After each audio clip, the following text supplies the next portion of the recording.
哇，这里的东星斑好漂亮哦，看到没？它有不同的色号。这个粉粉的，完全我觉得太梦幻了，应该叫公主斑。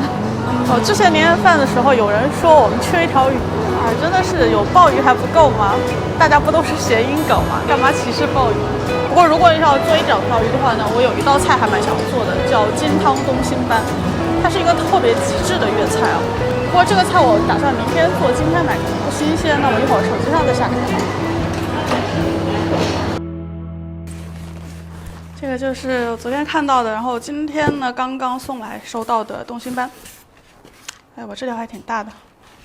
这条鱼我下单的时候选了宰杀，应该是处理好的，不过还是检查下吧。有残留的鱼鳞的话，去取干净。片下鱼肉，沿着脊骨，尽你最大的努力，最小的浪费，把鱼肉切下来，再斜着切成鱼片，加盐、白胡椒、黄酒、玉米淀粉、油腌制。你们有注意到吧？我保持了鱼肉本来的队形，没有一顿乱抓，很明显这是为了之后的摆盘。其实鱼的处理还是挺简单的。这道菜真正的精华是金汤，金汤之所以是金色的，这个秘诀已经被破解过了，就是用南瓜来调色。而在我看来呢，金汤真正的精华是鲜到极致的汤底。我们需要猪骨、鸡肉和火腿，这3种食材呢，可以从3个维度来提供鲜味儿，从而形成一种3D 立体、有层次感的味道。这3D 食材先汆个水，起油锅加姜炒香，黄酒，加水，加葱，大火煮开后转小火炖煮1到2个小时。调色呢，除了南瓜，我还会加点胡萝卜，一个偏橙黄，一个偏橙红，一起蒸熟后打成泥。用这种大自然的调色盘调一个恰到好处的金汤色。刚才切过鱼片的鱼呢，还剩一个骨架，别浪费了，分段下锅油炸，头尾可以摆盘用。中间的鱼骨呢，可以加入我们炖煮好的3D 高汤，过滤一下。现在又升级了，变成了4D 高汤。4D 高汤呢，加入南瓜胡萝卜泥，调好颜色。其实除了调色呢，南瓜胡萝卜本身的甜味也是加分的。我们都说鲜甜鲜甜嘛，甜是可以提升鲜味的。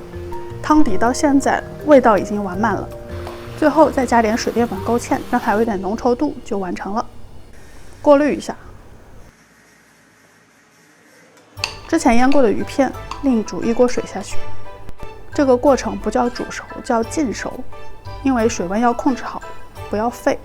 用这种接近沸腾的水温呢，把鱼片浸泡熟，鱼片才能保持最嫩的口感。最后把最精华的金汤满满的淋在最嫩的鱼片上，别忘了撒上一点炒米，这个很不起眼的配角，让柔柔无骨的鱼片在嘴里有了一个着力点，能起到画龙点睛的作用。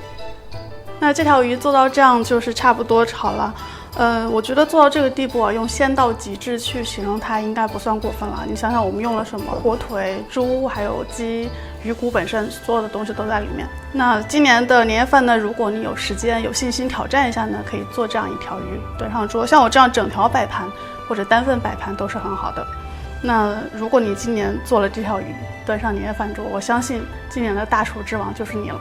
那今天的节目就到这儿结束啦。我预计这一期呢应该是今年最后一期节目了，所以提前祝大家这个新年假期可以过得开心。咱们明年再见，拜拜。